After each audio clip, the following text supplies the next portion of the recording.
This is Laura DeFranco, holistic physical therapist and owner of Brave Healer Productions. I'm excited to bring you my new holistic healing series where you're going to learn from the experts what it means to live fiercely alive, mind, body, and soul. I invite you now to take a breath, relax, and feel the vibe of the words my guest has to share with you today.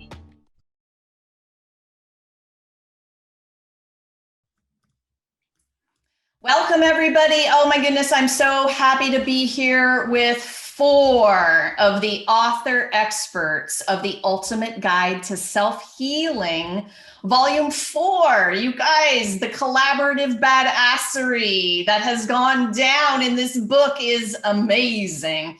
And I'm really excited to have some of the authors here to talk to you about healing tools and holistic healing and awareness and all of the amazing things that we're here to help you with. So you guys know I woke up one day in March of 2020 from a dream, literally, about helping the world heal at home with real, powerful, practical tools that we wanted you to be able to practice from the pages of these books, right? So when volume 1 was born, I did not realize we would be sitting here today, almost a year later, talking to you about volume 4.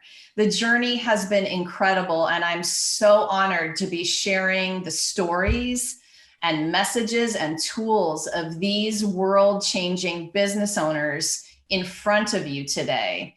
Hi, ladies. Welcome. How you doing? Good to be here.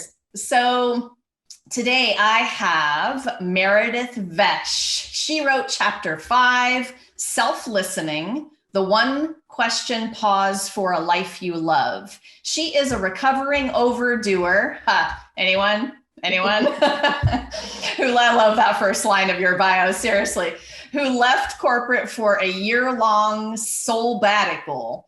Thanks to what she learned during that pause, she's now on a mission to help others break free from the overwhelm of being always on. Meredith coaches busy women looking to create clarity and momentum in their life and business. I also have Kimberly Fisher with me today. She wrote chapter 9, Animal Wisdom, a deeper connection to your soul.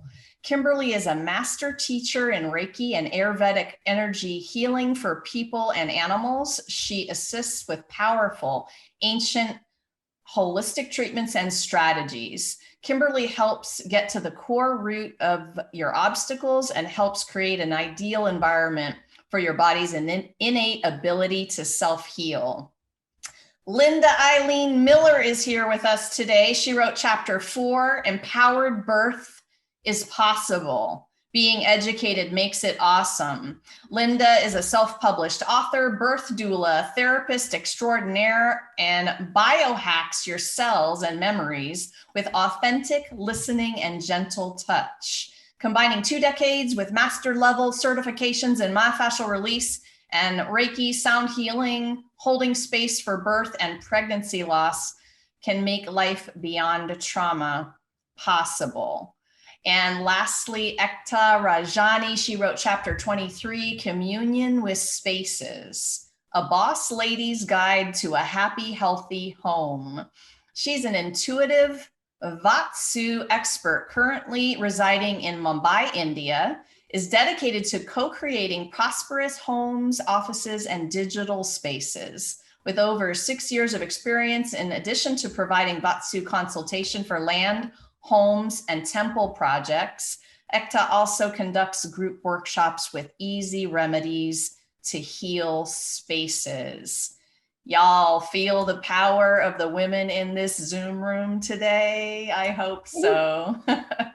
Meredith, let's start with you. Great. Talk to me a little bit about your story and just how you got here doing what you're doing today and about this amazing chapter that you wrote. Ooh, thank you. Thank you. So my journey's, boy, I've been an overachiever all my life, and which makes me absolutely the most unexpected proponent of pause. In fact, I have a feeling that I'm doing this as a business so that I actually do it. It's accountability, because it's not natural to me. I grew up as, kind of very doing oriented. It was all about proving my value. It was, good grades, high achievement. And I was in corporate life 3 years ago after, 16 years in one position leading a marketing team. And there was a big tech project, and we had big consultants, and it was really expensive. And we were, going around the clock, and I literally burned out. I didn't take care of myself. And it was one of the most humiliating experiences of my life, because I realized I had not taken care of myself. I didn't support myself.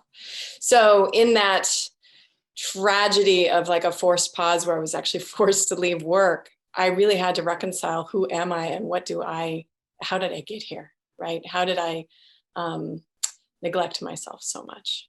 And I realized on the acupuncture table that if I needed to change and I needed to heal, and I couldn't do it within the corporate environment. So I took that sabbatical and took a year of rest. And in that rest, in that pause, I was given the download of my business, which is called Pause Box. And right now I help women find that space so they can, get that insight, that next step that they're looking for to move their life forward. So segue to my tool. The tool is a self-listening tool, and it's my most potent tool for tuning in, because it takes you entirely out of your brain. And when we're hustling and we're busy and we're doing, we are not in our bodies. We are not listening to our inner being. So this amazing tool helps you check in and then honor what it is that's up for you. And that's a virtuous cycle.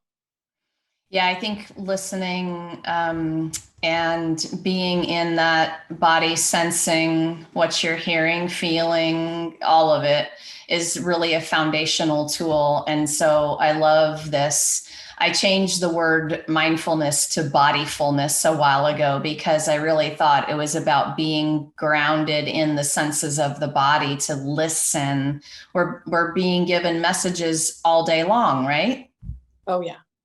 Oh, yeah. And we're overriding our inner guidance. So I'm a rule follower. I love structure. I love knowing what demands are being asked of me. And I override that inner voice all the time. So this is really a structured way of inviting that conversation. What do you most need right now? And then really honoring it. So building trust with yourself. I resonate with being an overdoer, probably been that way my entire life. But the thing that struck me with what you said a moment ago is, that point in your life that was the turning point, you got to a point where you hadn't been listening. And so all of a sudden, I guess the point is, if we listen to the whispers ahead of time, maybe the house doesn't burn down, right? Maybe the body doesn't completely break down. And I was wondering if you could talk about that for a minute more. Yeah. I think Oprah was saying, it starts with a whisper, and then like a little pebble, it'll throw a little pebble at you. And then if you keep ignoring it, it'll grow into like a giant boulder in your life. And that's what happened in my corporate life, obviously with the health issue that I had, which I talk about in the chapter. But, it happened as recently as November for me. So I'm seeing that this is a pattern, that I override that inner guidance as a natural habit, and that really interrupting that and making space to tend to that inner voice, which is so full of wisdom and is out to help you create your best life. That voice is your guidance. So making space for that and listening and attuning to that is really key. Thank you. And thank all of you first of all, for saying yes to this amazing project, but for stepping up to the challenge of writing your stories, sharing those out loud. And, y'all are master teachers and you teach your tools all day long, but you don't always write the tools for people to learn that way. And you all just were brilliant in the way that you were able to put the tools in writing so that people could have a real practical experience with your powerful tool. So I say thank you to all of you for doing that so well, so incredibly well. Kimberly, I'm going to move to you and ask you the same question. Tell us a little bit about your story and your amazing chapter, Animal Wisdom. Thank you, Laura. My story builds on my relationship with a rescue dog that I took on. Her name was Coat de Bones. I was in the wine business for over 25 years and adopted her as a rescue dog, and not knowing all the different ailments and injuries that she came with. Together, we kind of grew together. And it's through her stories and my stories that began to show wisdom in terms of the animal kingdom and also in terms of healing. There's a part of my story that talks a little bit about our journey, but at one point I was dealing with working in a large company. I was running a fine wine division, much like you, Meredith, a little bit, and just developed some pains and aches of sorts. And Western medicine was thinking that maybe I was having appendicitis, where I then found out I was actually having cancerous tumors on my liver. And it was through that experience that really kind of brought me into the realm of working with animals, because after the surgery that I had to have the tumors removed, I woke up to a room filled with animals, figuratively of sorts, right? From the spirit world. And to mention, it was a razorback gorilla and an elephant who, when you're coming out of anesthesia and, coming out of surgery, you're waking up and seeing these big googly eyes and this big trunk in front of you. You're not sure what's going on, if it's real or if it's or if it's just your imagination. So that is part of the journey that came along. And as I was trying to heal through that, doing things naturally, she came with many different ailments that I then worked into learning to heal her naturally through Ayurveda, through holistic treatments, natural ways. And then towards the end of her life, she took on an ailment that was very rare. She got a rare tick disease. And prior to that, I had another major incident in my life that the universe doesn't really whisper. You're talking about whispers, Laura and Meredith. For me, I didn't listen to those whispers, so I had to get hit across the head and experience another sort of tragic event that happened. And it was through that I came to realize that animals really are the mirror of our soul. And what was happening to her was really a reflection of what was happening to me. And so from that moment on, it was, the connection that we had. She, throughout the whole time, she became or was a master teacher. Unfortunately, she's not with us any longer, but she still helps and with the animal kingdom has come to just really show people that the animals have this really innate ability to help us heal and to connect to not only our inner wisdom, but to the wisdom that nature provides us. I love that, Kimberly. I've had dogs for a really long time. I have 2 current ones. And I've always loved animals and absolutely been enthralled with the energetic connection with all kinds of animals, not only my own. But since meeting you and reading your chapter, I will say that in my home, in this last year, we've been with our pets maybe more than they like. We've been with them constantly and really relying on them more and just with them more. And since meeting you and reading your chapter, I've been paying attention more. And not that I wasn't completely before, but I'm just at another level with that. And so I thank you for that. I absolutely love looking into their eyes and just, if we slow down a bit, right? Right. Just the pause and the breath and the awareness. A lot of times people are afraid to do that because they're not wanting to see what it really is. And And when you do, it can surprise you and make yourself look inward and discern things a little differently.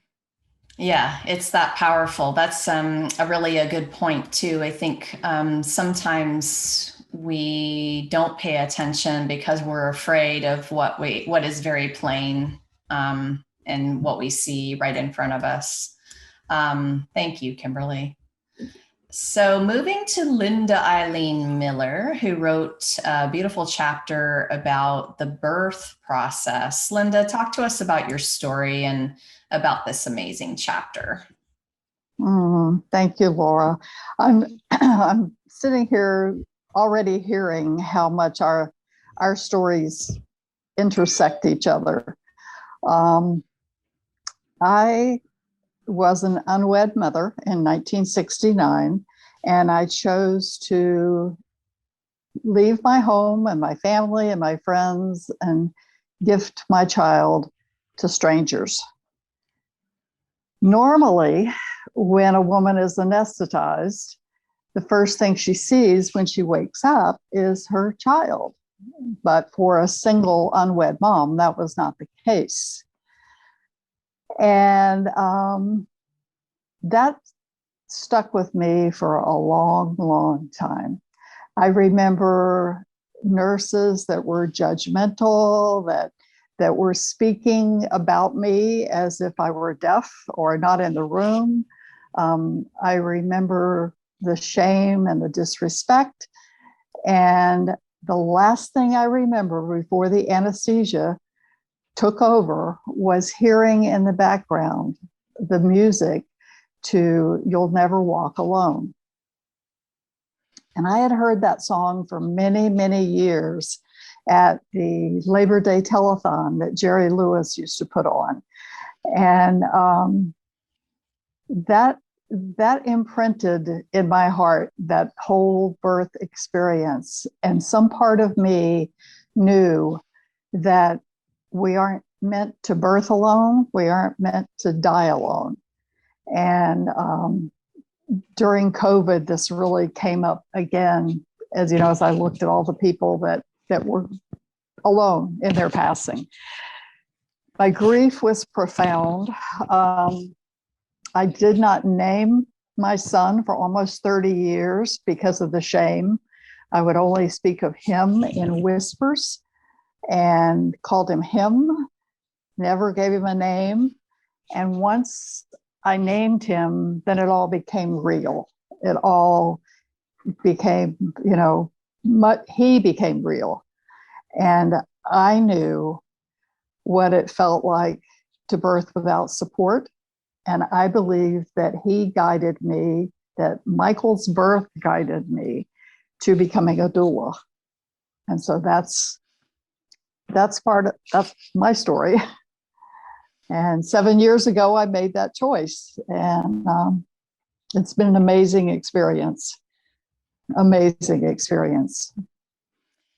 I think that even for women who have given birth more recently, the sad part to me is that a lot of the instances, maybe we should not particularly take the COVID year into consideration right this moment, because I'm really even thinking before that, without restrictions, it wasn't ideal. The situations are they haven't been ideal. The environment hasn't been ideal for a lot of women I speak to. Mm-hmm. And you are educating us in this chapter, and you're of course talking about this past year as well, because that just dumped a whole load more stress on people in that situation. But there's a much more beautiful way to do this, right? Absolutely. And I think you're totally correct. It's not just because of COVID. COVID did add another chapter, another layer. It's about having support. It's about empowering a woman to trust her own body. It's about her support people honoring what she feels and what she believes that she needs. And it's also about educating herself ahead of time. I think we have come to, there's a time and a place, absolutely, for the medical world. Birth is not a medical event. It's a natural event. And for the most part, the medical world has tried to switch it into the doctor's the authority and the mom knows nothing. And unfortunately, that's not true. So I think that it's very, very important for women to know that they have options, to know that something as simple as having someone gently, lovingly wash their face with a warm cloth during labor can change their vital signs. It can bring down their blood pressure. It can eliminate a headache, or just little tiny things can make it so that there doesn't have to be a big intervention. Thank you, Linda. I could have used that chapter some odd years ago. I'll try not to age myself. I know many of us could. Ektaa, I'm going to move to you and tell us about your story and this amazing chapter you wrote, Communion with Spaces. I like to say I'm so excited to be among these women. I love their stories. And my story, it started when I actually didn't know what I wanted to do. Like at the age of 23, I was totally lost. And my father kind of like was into Reiki and a whole bunch of things.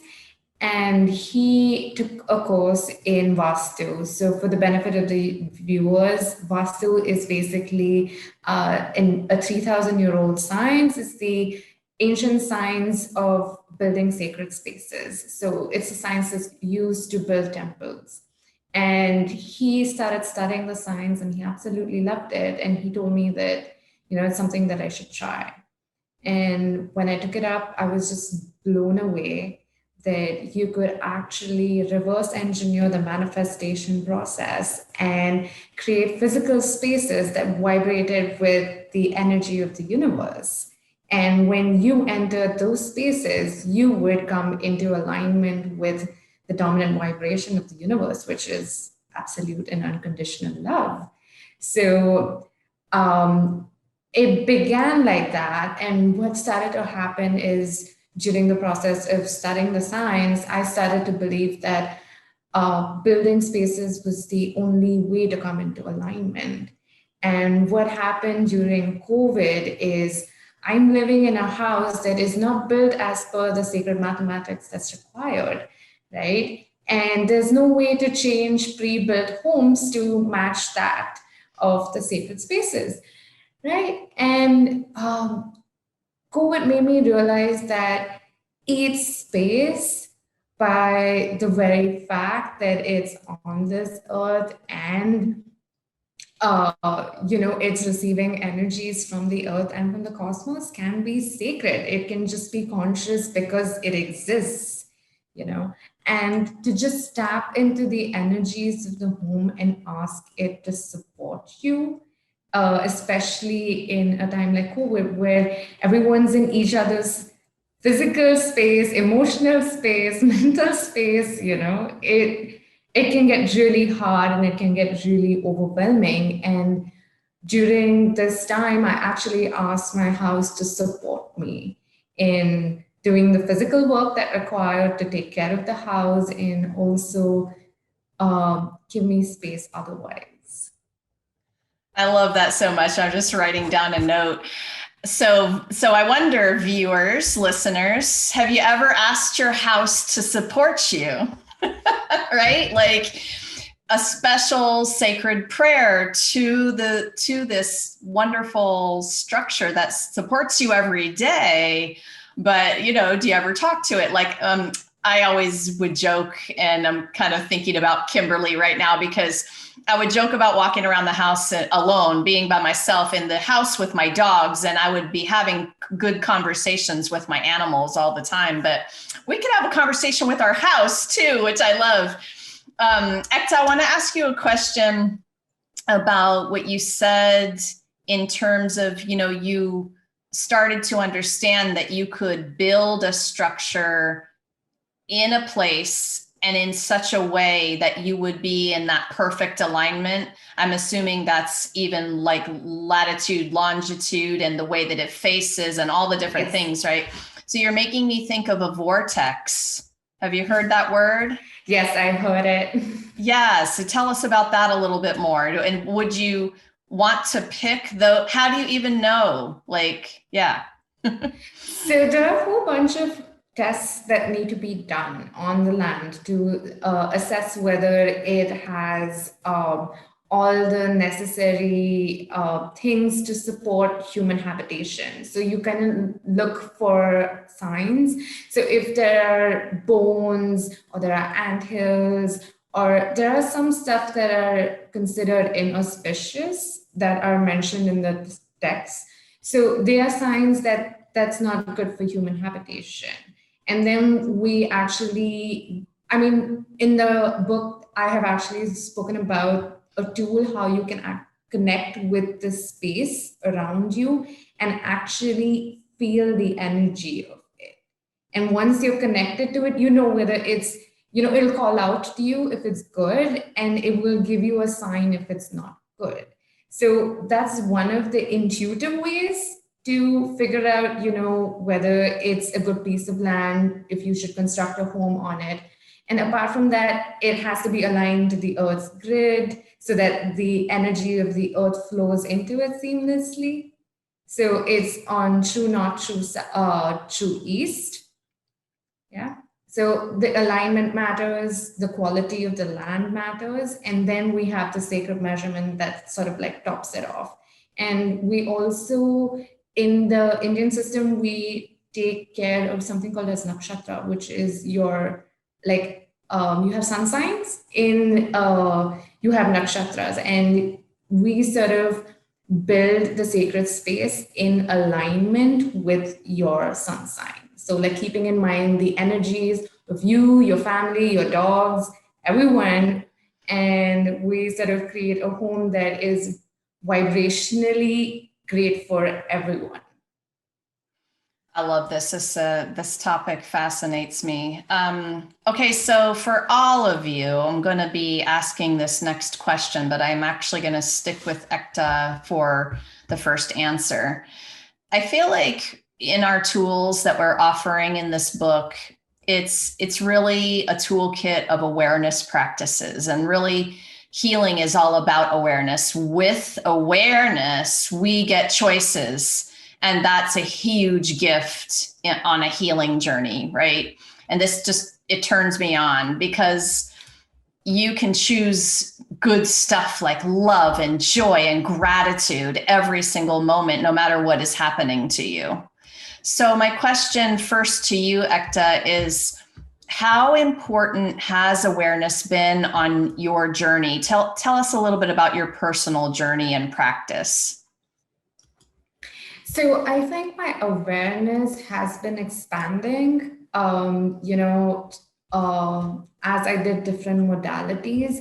It was important for me to go out there, put myself out there and learn things that made me uncomfortable, so that I would open myself up to bigger perspectives in life. So although I did Vastu, and the science of construction is rule-based, right? COVID taught me to go beyond the rules and see a home that could support me. And what happened as a result of just opening myself up to that awareness and listening to my inner self saying that, a house can be conscious. It doesn't have to have the sacred mathematics. That helped me so much, because when I asked my house for support, it supported me financially, emotionally, in every way that I could imagine. So if I hadn't opened myself up to an awareness that everything has consciousness and everything can give you more awareness of what's going on around you, I wouldn't be here. I love it. Yeah. Thank you. I've been doing a feng shui course, and she talks about the Bagua map. Do you know about that? No, but is this the Mind Valley Feng Shui? No. But just the idea that there's the map of your house, and in certain areas of your home, it represents certain areas of your life. And I love the integration, right? And it's what everyone here is about, is integrating all of the different things for healing. Thank you, Ektaa.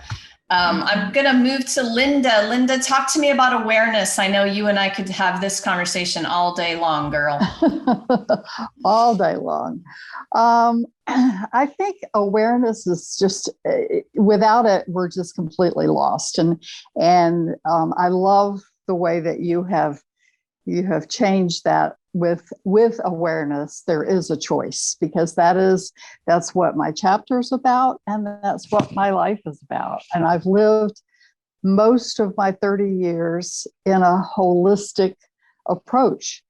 I've looked for the body, mind, spirit, social, emotional ways to stay healthy. And when there was a crisis, I looked to those same things for ways to heal that crisis.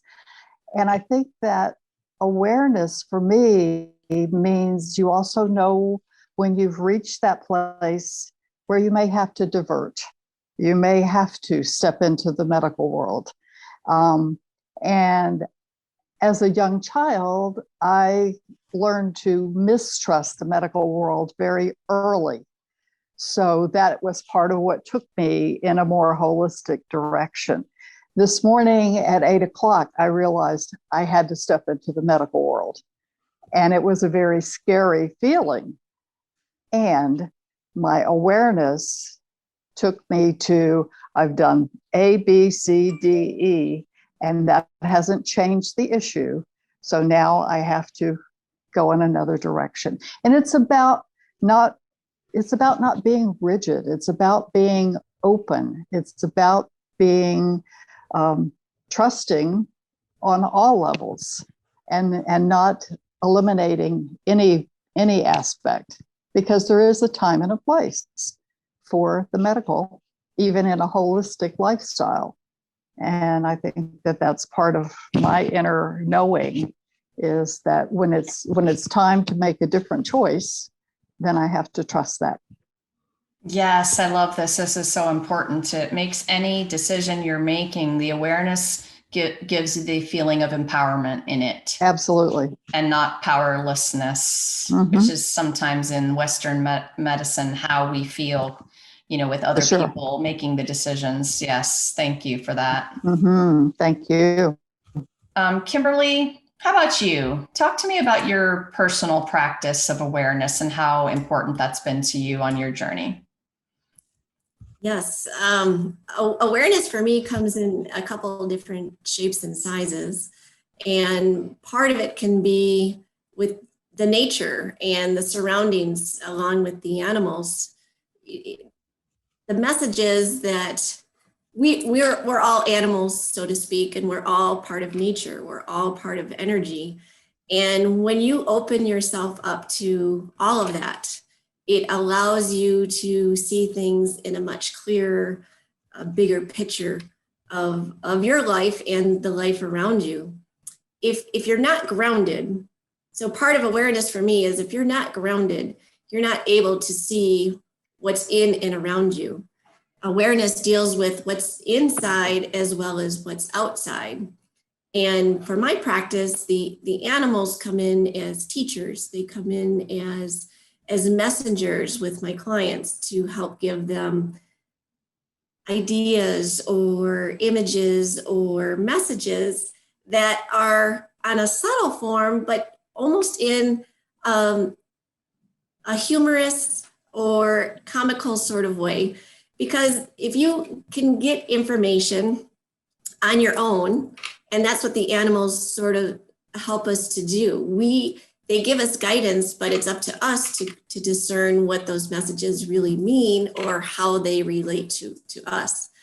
So awareness is, kind of breathing through it, and nature, just as long as there's light in your life, if your fear can't live in darkness, it hates light. So when you have light in your heart, light around you, and can feel the earth, it just embraces the ability to see what you're meant to see, and how it's supposed to work for you. I love that. You're making me think of my trusted animal spirit guide book that I leave on my shelf in the kitchen. And there was a time in my life where I would look up an animal only when it was like a very rare occurrence. But nowadays I look up the fly and the spider and the bee and all and the ants, that were in my kitchen the other day. And I'm thinking, okay, I should look up the ant message. I love that book. It's so much fun to get extra guidance that way. And they show up when we need them. And and just like you were talking about, if you have ants in your house, well, they might be trying to get your attention. Yes.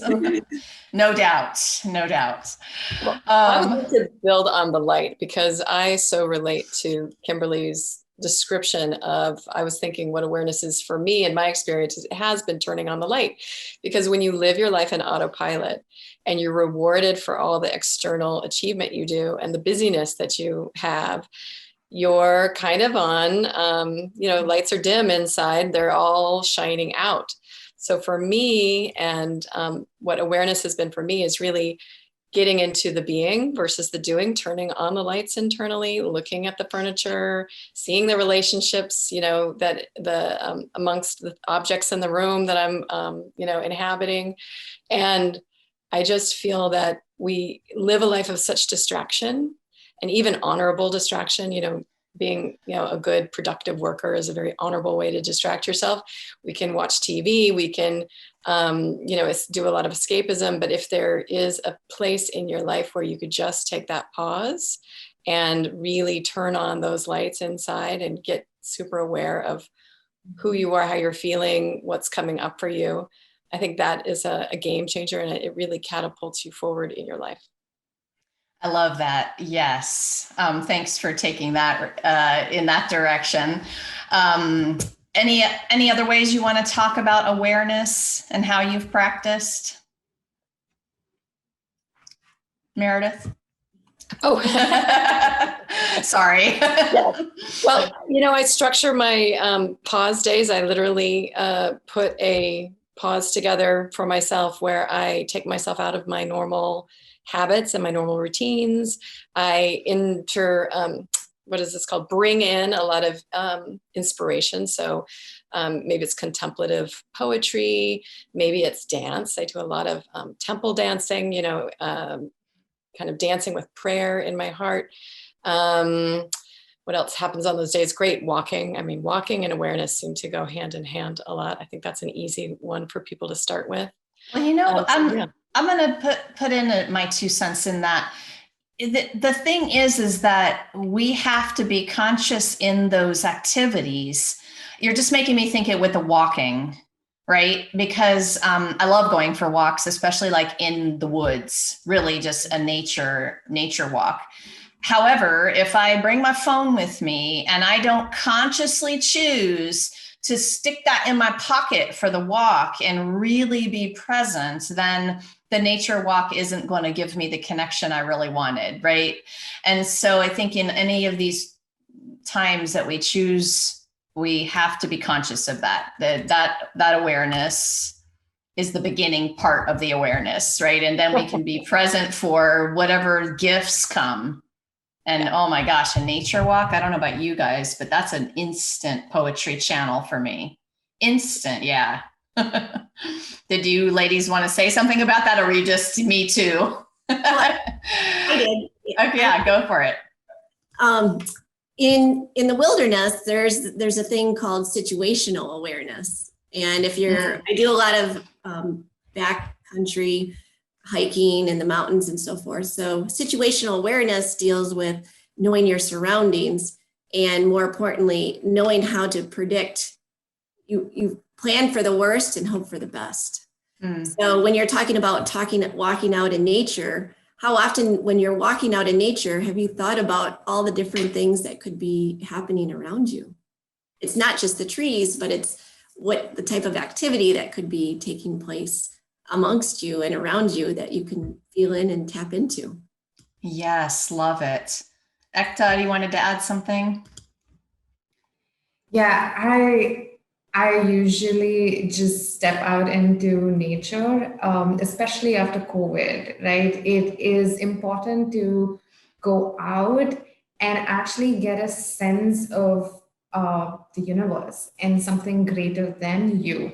And we tend to lose that awareness and that understanding when we're, within the four walls of our home, right? There is a part of our life that is greater than, us physically. And just to be able to connect to that bigger consciousness is, I think, is a very important part of gaining more awareness of our bodies, of our life, and just connecting to the earth and connecting to the universe can, in that sense, when we step out in that expansive space, can really up our awareness a lot more. Yeah, no doubt. Y'all are talking about, Linda, you're first on my list for the next question. So y'all are talking about, wait 1 second on this one, because I want to take this in just a little direction from what she said. Mm-hmm. You guys consciously choose environments, people, situations, meditations, you name it. We could make the big list. And you do it because you know that if you're not taking care of yourself, you're not going to serve others from any kind of overflow. You're going to burn out. And that's kind of where I wanted to take this awareness discussion. We all have to fill our pitcher, although in the last interview, we changed it to a bucket. We need to fill the bucket. It went from a cup to a pitcher to now it's a bucket, right? So I'm hoping the listeners realize it's probably bigger than a cup.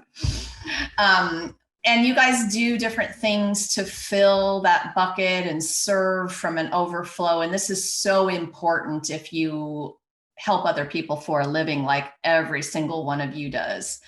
So Linda, I was going to have you answer that one first, talk about something else that you do, where we got into the nature walk discussion, but you can take that one and go with it as well if you want. Mm-hmm. Well, I think that part of that, they run together. For me, it's the sunrise, it's the sunset, it's the stillness of the earth at 7 o'clock in the morning, where there is nothing happening anywhere. It's almost like you can feel the direction of I can feel the direction of the air movement, and beyond that, it's just the miracle is there if you stand still long enough to feel it and to hear it. I'm across the street from a natural preserve, so I'm very blessed with lots of birds and coyotes and bobcats and turtles, and it's a normal occurrence to see them and embrace whatever they're teaching. How do I fill my bucket? Writing. Obviously, the notes section on my iPhone is right beside me, and I think 2 of my books were written on my iPhone in the notes section. Because when my eyes pop open in the morning, something just starts flowing, and I'm writing on my phone. I don't even have to get out of bed. I've already written another chapter. Acupuncture, myofascial, dancing, not rave, not at this place in my life. I'm not doing rave, but meditating for sure. I have so loved the meditation classes that I've taken with Shelley from India. They've enriched my life. Saturday and Sunday, waking up and spending hours, learning about the importance of what happens chemically for us when we meditate.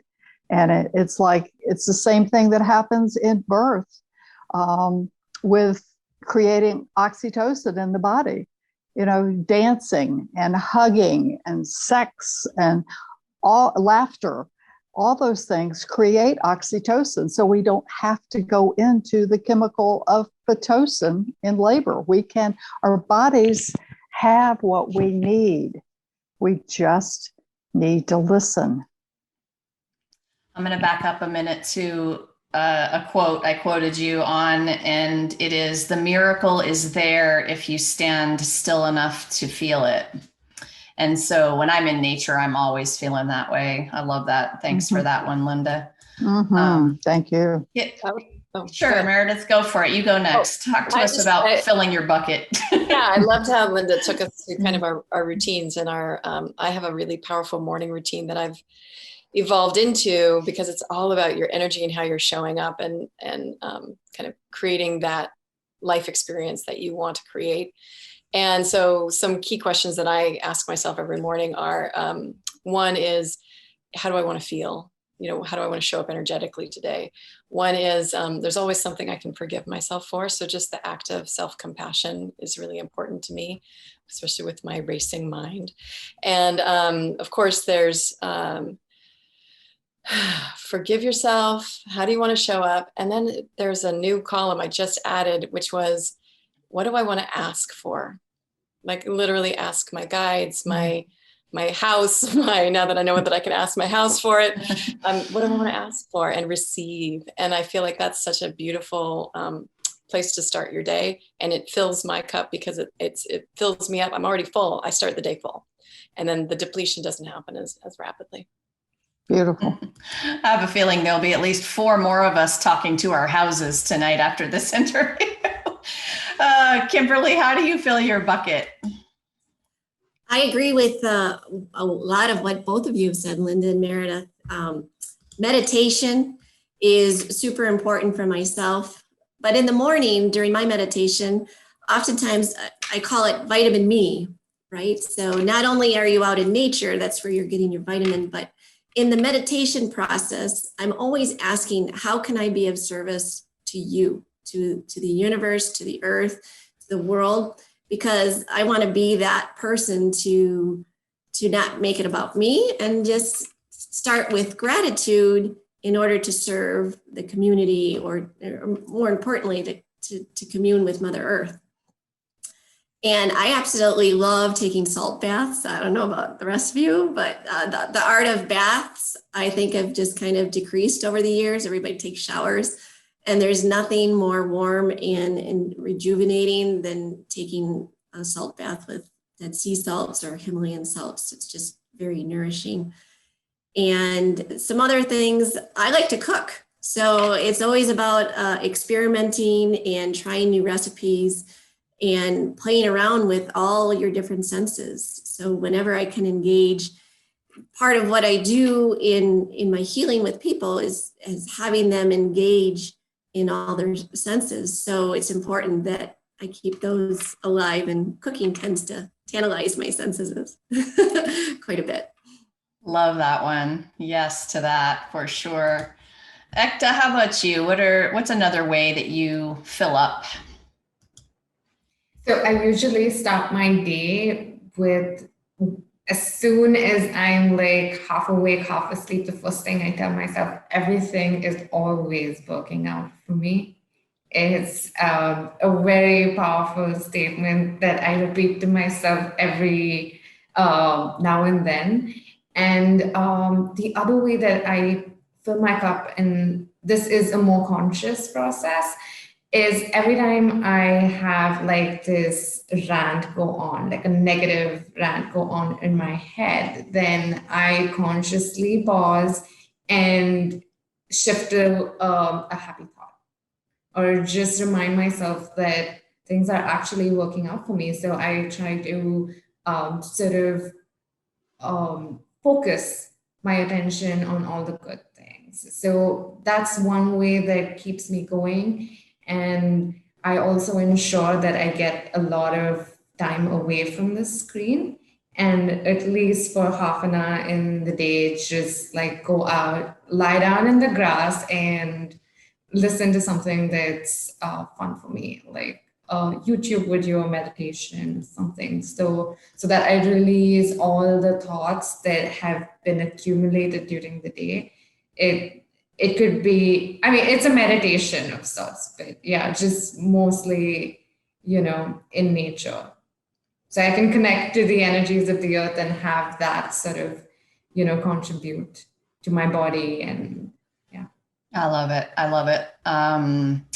Yeah. So on a nice enough day, I will grab the notebook and my pen and take a couple of things, and top goes down in the convertible, and I take a drive out, maybe a 20-minute drive in that fresh air, down to a local it's a farm / winery.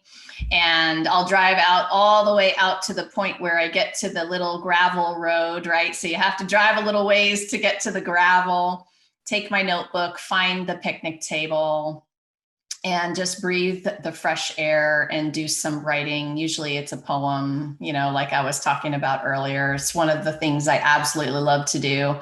Forgot to mention that probably my music will be blasting the whole way.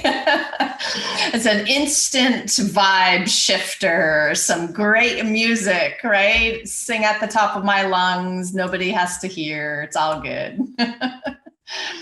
All right, ladies, let's wrap it up with the final question. And I want a simple, powerful, brief answer to this one, okay?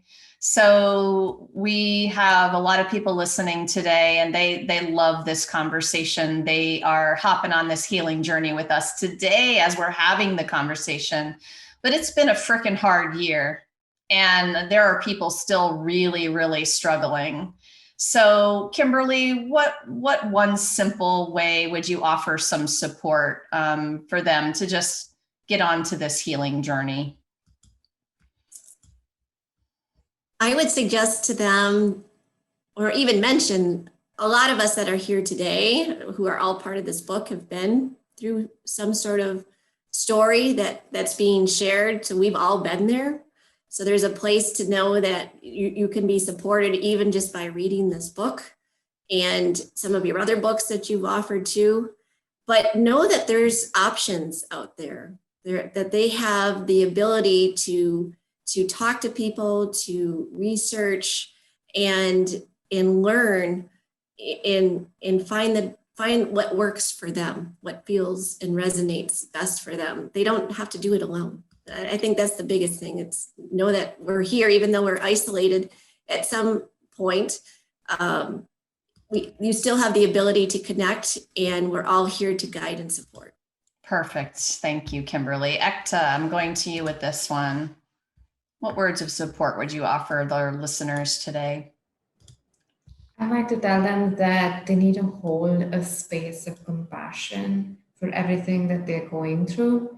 And as much as, they wouldn't like to believe it, everything is truly working out for them. I love it. I love the positive affirmations. It's awesome. Thank you. Meredith, how about you? I would recommend someone take a break. And when I say that, I mean, like, take a break from fixing, from solving, from, trying to pursue an answer. Just take a break, take a pause, take a moment, switch the subject, go do something you love. We just listed all these awesome things, like car dancing would be my thing. And take a break and trust it. The answers are there. Tune in and they'll show up. Beautiful. Thank you. Miss Linda, how about you? I would say it's a wonderful time. Educate yourself, surround yourself with people who are willing to advocate for you, and to know that having the courage to ask for what you want to achieve the outcome of what you want is the biggest piece. If you don't ASK, you don't GET. It does take a little courage, doesn't it? Yes, it does. Oh Thank my you. goodness. Thank you, ladies. So listeners, make sure to join us on March 3rd at 10 o'clock Eastern on the Brave Badass Healers Facebook page, because we're having a live stream book launch party with some pretty awesome giveaways, you guys. So join us live if you can. 5% of the proceeds of all paperback sales on March 3rd are going to go to help out two of the nonprofits that I love to support. Roots Africa, founded by Cedric Noafor, is one of our authors. And The Inkwell, founded by Miss Cayenne, and she is also one of our authors. And you guys are going to find more information on those amazing organizations down here in our show notes as well. And of course, if you're listening after March 3rd, the book is available, so go grab your copy. Ladies, thank you so much for what you do in the world and for being here to share it with everyone. Thank you, Laura. Thank you. It's beautiful. Thank you. So I'm going to wrap up with one last juicy question for everybody. What if there's something you haven't learned yet about healing that could change everything? It's time to be brave, everybody. See you next time. Thank you. Love what you heard today. Don't forget to drop down and hit that subscribe button, you guys, and then join me over at bravehealer.com for just a little bit more healing badassery. Have a great one.